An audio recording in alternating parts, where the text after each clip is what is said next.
Mosadi kishte lokalizuar edhe të gjithë personat objektiva që do goditeshin.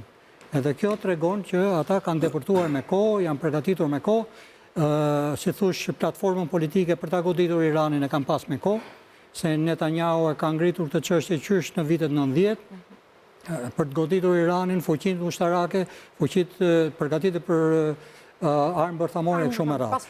Po, ndërsa për sa i përket ecurisë së procesit në vetvete, marrë me angazhimin e administratës Trump, unë mendoj që administrata Trump përdori, si thuhet në këtë rast, edhe shkopin dhe karotën.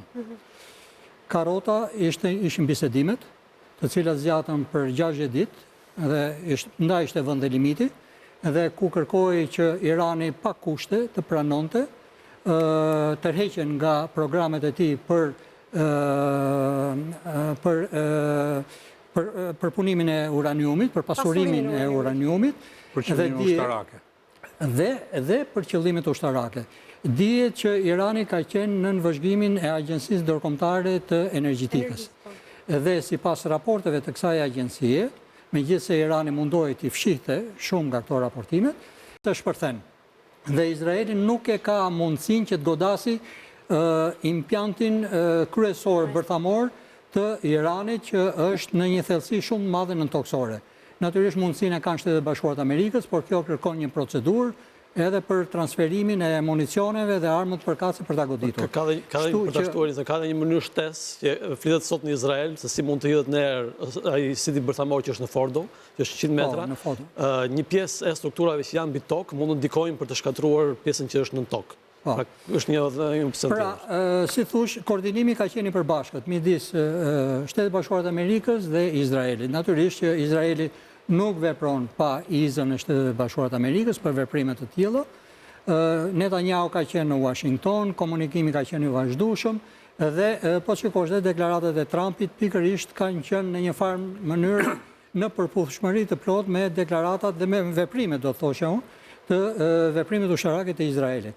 Unë mendoj që për shkak të situatës së krijuar, çështja do zgjidhet shpejt, do zgjidhet me një imponim ose kapitullim të Iranit.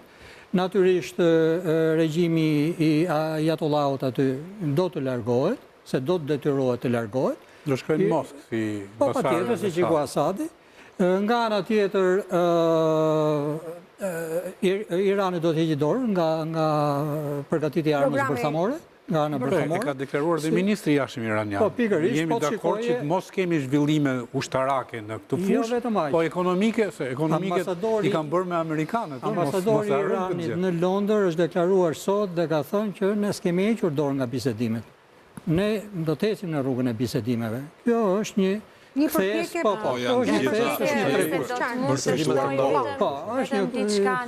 për të vepruar në këtë drejtim. Por është e rëndësishme dhe ajo që me dobësimin, me ndryshimin e regjimit në Iran do të jetë një situatë shumë më e qetë në lindjen e mesme. Hapet një kapitull i ri për lindjen e mesme.